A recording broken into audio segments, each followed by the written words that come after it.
Well, today's episode we're going to review past events with Stardom back in June.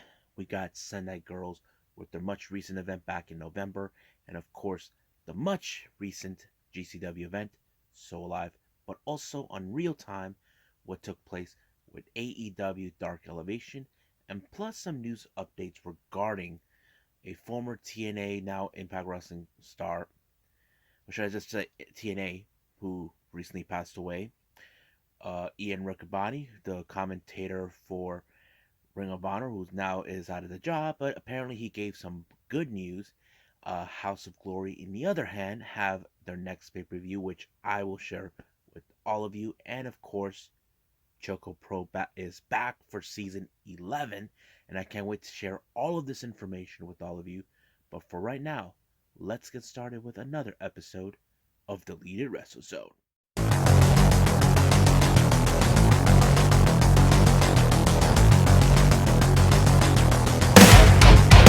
Are you ready? Get up, get up! Get up, get up! Get up, get up! Get up, get up! Get up, get up! Get up, get up!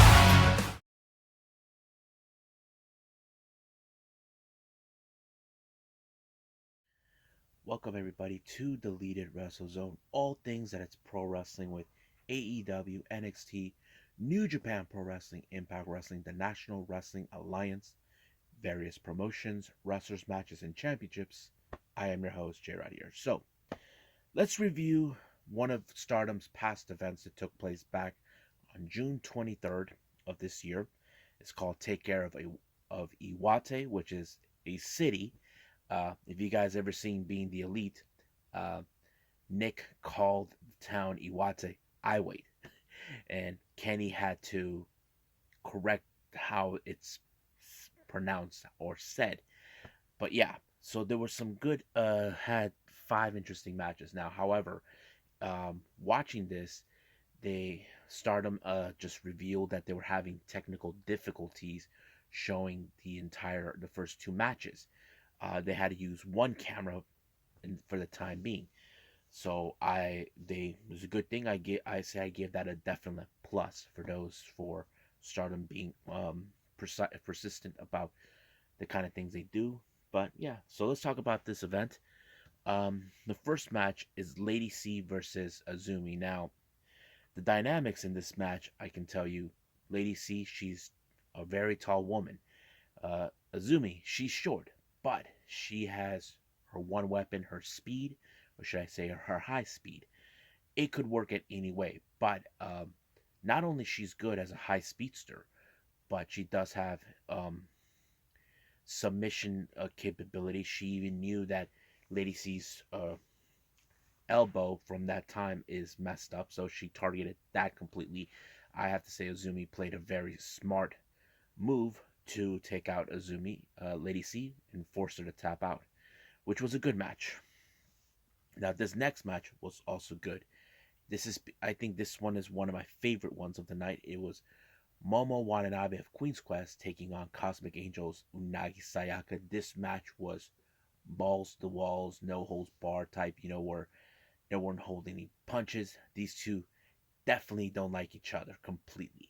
Like anything could have happened in this match, but however, Momo did not like the outcome, neither did Unagi, which was it landed into a time limit draw that lasted about 15 minutes. And I know a lot of people would say, why do they have to end it in 15-minute draws? Well, that's the rules down there in Japan, so don't tell that to me. I mean, we already seen that here in the States with AEW. Our next match, we have Odatai, consistent of Starlight Kid and Konami, taking on Queen's Quest Saya Kamitani and Utami Hayashida. Now, keep in mind, in this particular show, this is the fallout after what happened in Tokyo Dream Cinderella, where Starlight Kid was the last person to be eliminated in the elimination match, and she was snatched away by Odatai. Now, in this type of match, she was not embracing the Odatai. She's hoping that Maya Iwatani would find a way to bring the winner back. So that is something that we will be discussing more on this particular event. And I thought a bit more of Stardom when I catch up with everything else. Um, I have to say the match was pretty good, but however, Konomi took it too far when she tried to choke out Kamitani with some sort of like a scarf looking thing, resulting into disqualification, allowing for Queen's Quest, Kamitani, and Haya Shishida to win the match. Well, that's what happened when you try to cheat. Next match, we have Stars consistent of Koguma and Mayu Utani taking on Cosmic Angels, Mina Shirakawa, and Tam Nakano. Now, keep in mind, these two teams don't like each other. We cannot forget that both Mina and Tam were one-time members of Stars, and Mayu has deep hatred for Tam for betraying her publicly. And I thought this match was pretty well, but however, it was Koguma who picked up the victory when she pinned Mina Shirakawa, and this was a very disappointing loss to Mina. I know she is during this time she was like still learning and adapting, because I know some people say, "Oh, she's not good of a wrestler." Like, you're right, she wasn't, but now she's learning, developing a lot more better, and she's growing. So that's what I can say about that match. Now the next match we have the other members of Odatai. We have Ruka, um, Saki Kashima, and Natsuko Tora taking on DDM's Micah, Julia, and Sudi. This match, there was a strategy match in this particular one by Natsuko Tora. They decided to separate Micah away from her team, try to beat her out, but at the same time, there were misfires by DDM to Micah. So basically, Saki Kashima was the one who picked up the victory. Now, in this type of case, Micah has no interest in joining Odatai, but it's to me it looked more like they want to recruit her. They they came up with these ideas. They're saying they don't appreciate you. Like they always say, those titles don't mean nothing to you. That's always been Odatai's MO, and of course they're bragging about their upcoming um, Artist Belt Championship match coming up soon, which I will be reviewing soon enough about that.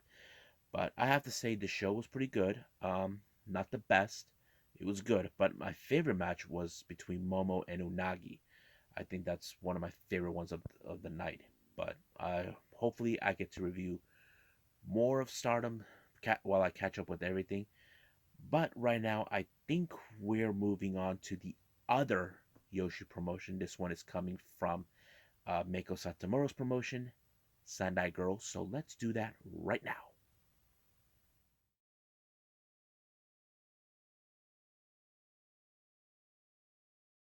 Okay, it's been a while since I reviewed a Sendai Girls show.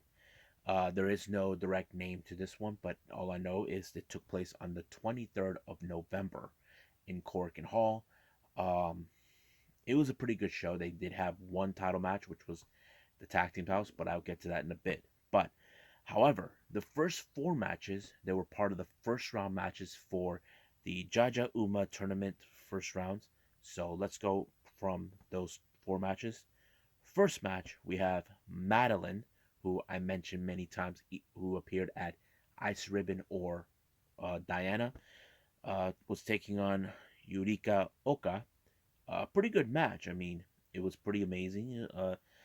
I have to say, Oka, she's very interesting to watch. I've seen her maybe a few times, but it was her who pulled up an amazing victory on Madeline. And I think Madeline felt disappointed that she lost this one. The next one, we got Kanan taking on Riko Kaiju, who I have seen in Seedling, the other Yoshi promotion by Nanane Takahashi. It was pretty good. I have to say, Riko did an amazing job. Uh, Kanan, she looks more like more of the, she's still on the learning curve in the dojo, that sort of thing.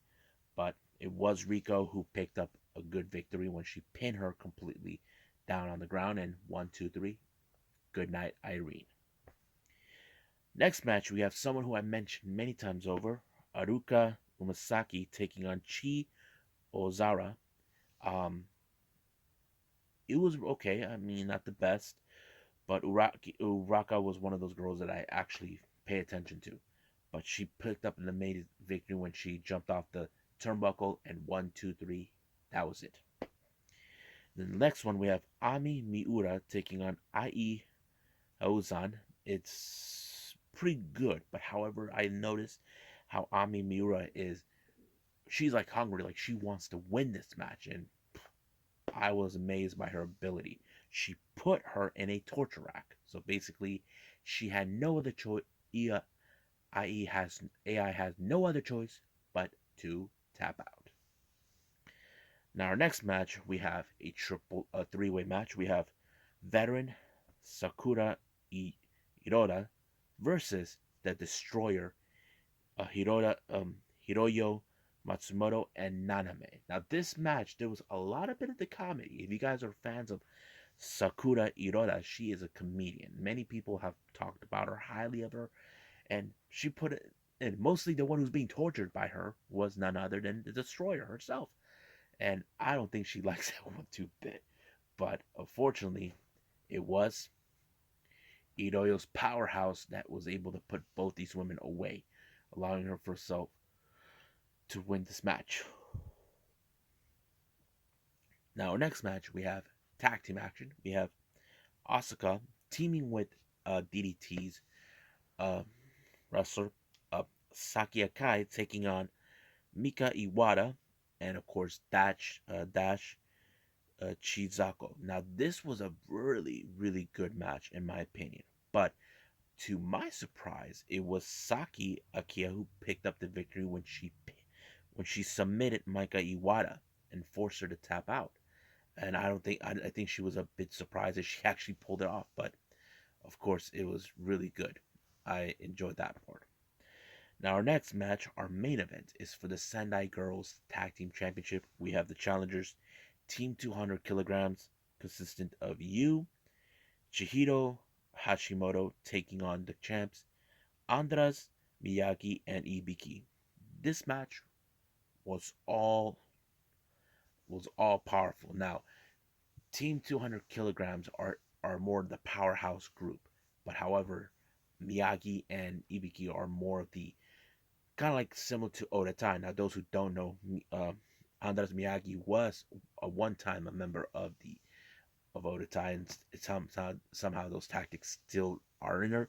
But however, it was um, uh, Jihito who pinned um, Ibiki for the title, and they won the match. So we had a title exchange on this. However, post match, Ibiki's longtime nemesis, arch rival Dash shows up to gloat at her to see how pathetic she lost. And I think that's the worst thing anybody says. And of course, Team 200 kilograms put out a promo. I have no clue what they said, but I think it was pretty good.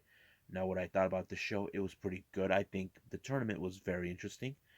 Um, but I have to say the main event was very, very impressive. You know, seeing two powerhouses try to win this match, and I love it. I think it was pretty good. I can't wait to review the other one. But I think right now we should move forward with AEW Dark Elevation.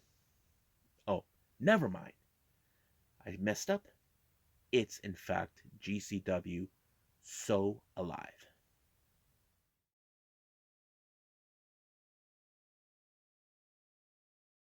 Okay, so we got GCW So Alive. This took place on the 4th of December. This is one that I missed, and I have to say, but there's a lot of good matches took place. Now, the first one, well, this one is in Houston, Texas, from my understanding. The first match we have Joey Janela taking on ASF. I thought it was a pretty good match because we haven't seen Joey Janela that much in AEW. There's been a lot of rumors about Joey Janela maybe thinking about leaving. It's still unclear about that, but we'll find out soon enough when that time comes. But right now, this match.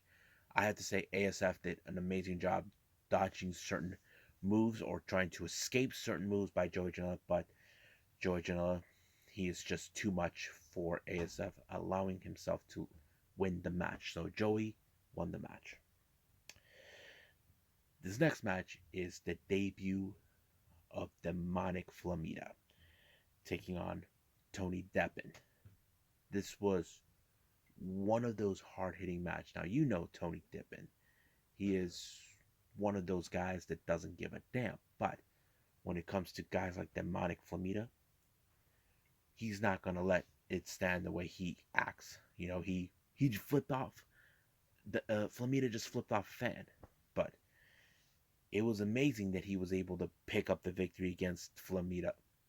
And I think he rolled him up and bam, 1, 2, 3. It was it. I don't think Flamita couldn't expected it.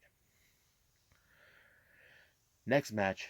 This is a rivalry between both Jordan Oliver and Atticus Cogar. Now these two guys have been fighting each other. Atticus Cogar, the kind of guy who doesn't give a damn about what people saying. He cares about proving that he is the best as a deathmatch wrestler. Try to take out anybody that stands in his way, and including he even for months he's been attacking Nick Wayne, but Jordan had to step up to take him on. This match ended in no contest when he fused a fireball on Jordan Oliver, but this time he wants a no boards barbed wire match in the upcoming event. I'm like, whoa, this is going to be crazy. So this is going to be one of those long-standing feuds between these two. Now, this next match, we have Jack Cartwheel ready to take on the return. This was the first match of a particular wrestler who was in WWE for a short time. Now he's back. He was already immediately, because by the time this event showed up, he was already a free agent. His 30-day no complete clause was done. And this one is Blake Christian. It was great to see him. The best moment is before the start of the match was Blake Christian did a cartwheel, so did the ref. I thought this match was amazing. I think this was a very good match because we feel like Blake Christian never left. And that's how it was. He was able to pick up a good victory on Jack Cartwheel, and he looks more like he hasn't missed anything, one way or the other. Next match, we have a tag team action. We have Second Gear Crew, consistent of Matthew Justice and AJ Gray, taking on Alex Colon, who is also a member of Second Gear Crew, but they're not afraid to fight each other. Well, he teamed with Sadika. Now Sadika put away Effie, who's recovering from a bloody match that they had in another event. Basically, it was so nuts. Excuse me.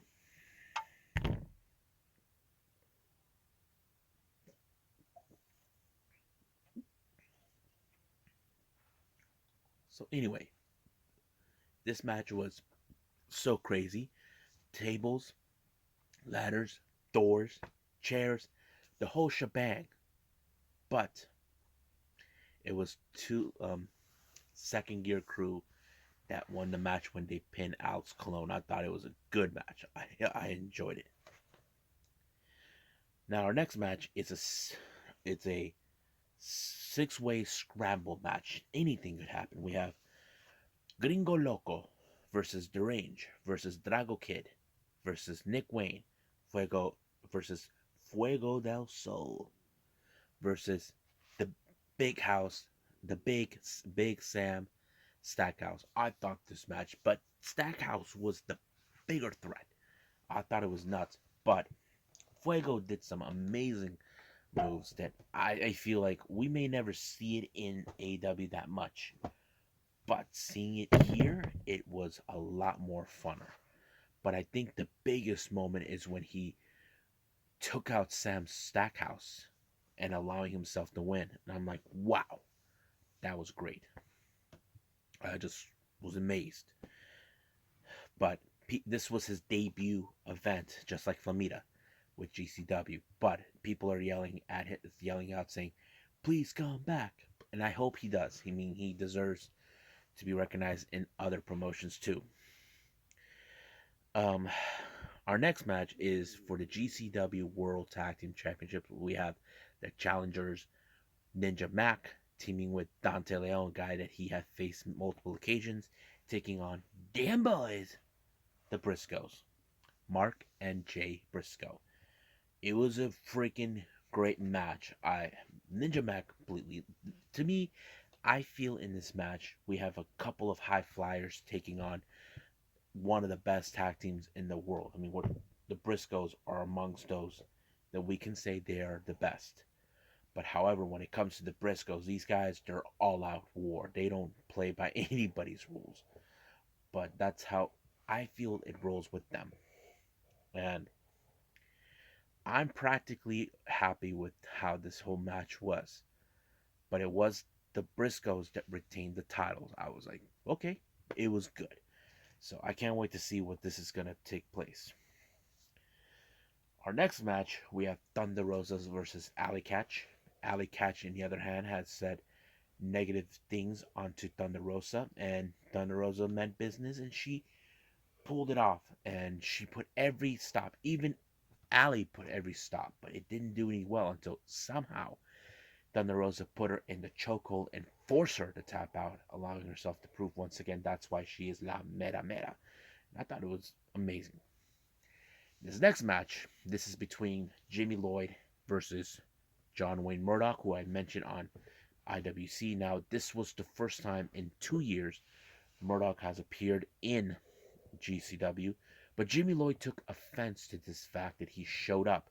Basically, he's like saying, guys like me, have been trying to set up and establish our names in this, and he will not tolerate. But Lloyd, he may be the kind of guy who loses his matches, but he will not back down from a fight. And that's what happened. He didn't back down, but Murdoch was just too much, allowing himself to win the match. But however, out of nowhere, Sadika shows up, and here comes Alex Colon, a guy that he attacked a month ago. And now it's payback. So basically, Alex Colon will never forget what he did. And I thought this show was pretty good. I know we got a new event coming up, Blood in the Hills or On the Hills, I don't know. But I can't wait to see that one and review for all of you. But right now, I believe it's time to move on to our last review, AEW Dark Elevation.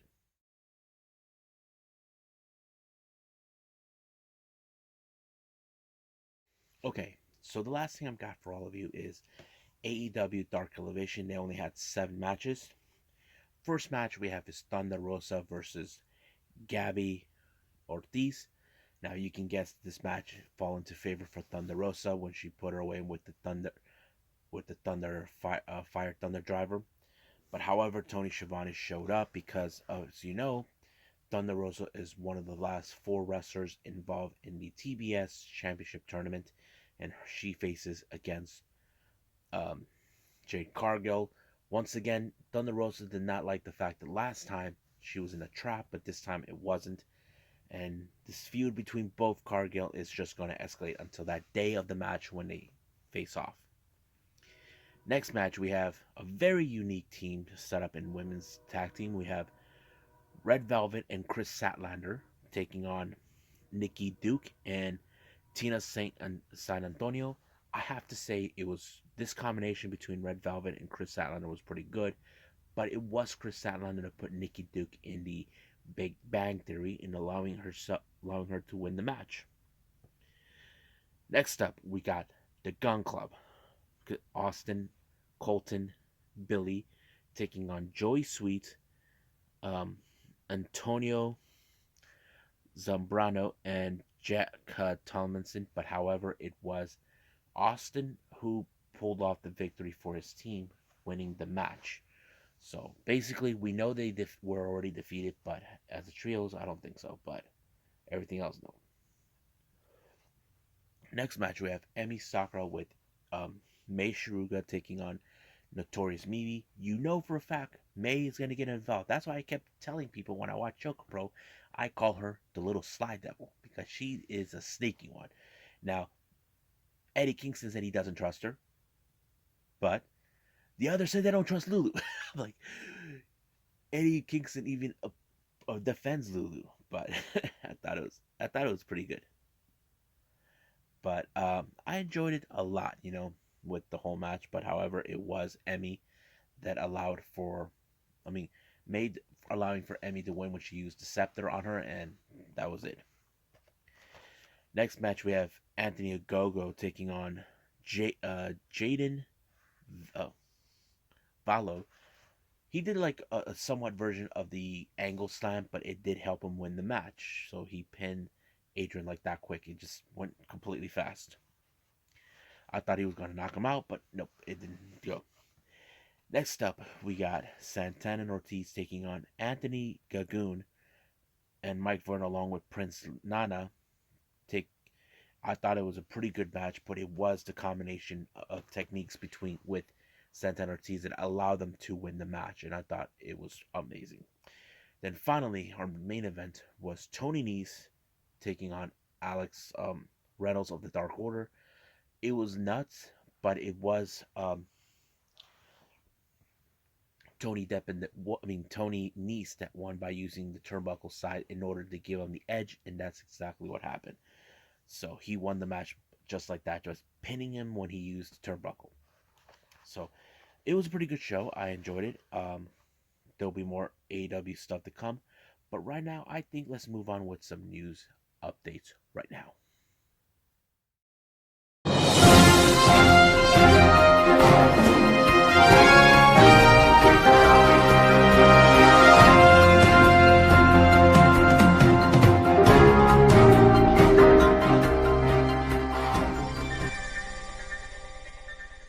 Before I call it we got some news updates. Sad news in the wrestling world. James Guffey, or as we know him in the wrestling world as Jimmy Rave, passed away at the age of 39. Now, those who are not familiarized with Jimmy Rave, you may have seen him on Ring of Honor, but for me, I normally know him from TNA when he was part of the Rock and Rave infection with Lance Archer when he was known as Lance Rock, but in TNA he was Lance Hoyt. Um, and Christy Hemme was in it too, but he has been with Ring of Honor and at TNA in a time, but he has worked in the independent scenes as well. Um, he retired from wrestling last year due to the fact that he had an infection in his left arm that required for him to um, amputate him. He left behind two kids from his previous marriage, but he was living in Philadelphia with his fiancee, Gabby Gilbert, who was also a pro wrestler. The details on his death, I will not be disclosing that. I don't feel like I have the need to reveal that, but I have seen on Twitter how many people talk about him. B-Boy, a local wrestler from my town, he speaks nothing but praises about him, how he's a good person. Josh Alexander said that his wife actually knew him and he helped her in her career, so that kind of explains a lot. But Jimmy, you will be missed, but not forgotten. So thank you for what you've done in the wrestling world for all of us. But you will not be forgotten. Let me sing it. Okay. As you know, what happened this past Saturday, it was an end of the era. Ring of Honor is done. But however, news is coming when one of the play-by-play commentators, Ian Riccaboni, has announced he will be making a appearance as a commentator for the New Japan Strong New Beginning USA on the 15th of January. Now, however, he did confess that he's not officially with New Japan. He's right now doing a trial basis. So basically, they're testing him to see how that going, because I'm assuming that they may want to have him in New Japan Strong while Kevin Kelly is in Japan covering what's going on in the other events. So it would make a whole lot of sense for me. But it's still more unclear, but we will follow more on that. Next up, as you know, House of Glory just had their recent pay-per-view, but their newer one has announced is coming out. It's called Who Runs the World? Who Runs the World? And this one is going to be an all-women's show, and it's going to be a one-night tournament. I think this is part of the vacancy of the women's title. I can't wait to see it. There's still no indication who's going to be in it. You may see it on Fight TV on the what was it? On the 14th of January. Now, some great news for all you ChocoPro fans out there. ChocoPro is back for number 181. It's going to take place on the 15th of December. So by the time I upload this, it's going to be the 14th. So it's going to be appearing today, since over there it's going to be the 15th and over here it's going to be the 14th. But I won't review it myself until the following day. But they did announce the matches that are going to be involved. We have 3 matches. First one is the Ektarts, Chiko Shikawa and Hagane Shinoa taking on Yuna Mizumori and Chris Brooks. Second match, we have a 3-way. We have Kaori Yanayama versus Masahiro Takanashi versus Sawadi Kamen. And the final match, we have Sayaka Obihiro taking on Bali and Aki. And I think this is going to be an amazing show to watch because I love ChocoPro and I can't wait to see what they return. But right now, I think that's it for now. So let's call it right now. Well, I hope you guys enjoyed this episode. You know, um, sorry I had to start with the past events because I haven't seen Dark yet. There was nothing new coming up until possibly Tuesday, which I'm going to do. And that's what's going to be for the next episode. We are going to have NWA Power, AEW Dark, and NXT 2.0. But however, I will review to start out things with a promotion I never heard of. And either of you guys, this is the first time. This is what Deleted WrestleZone is all about. Reviewing of pro wrestling events that you may not have heard. This is called St. Louis Anarchy Wartime. This took place on the 24th of September. And I'm really curious and excited to see what this fuss about this promotion is all about. And hopefully I get to review for all of you. But for now, I must bid all of you, well, I forgot. I'll see you guys in the next DWZ time, same DWZ channel. I must bid all of you adieu, and I'm falling asleep. But for now, I must say goodbye. Mwah. And have a nice day. Bang.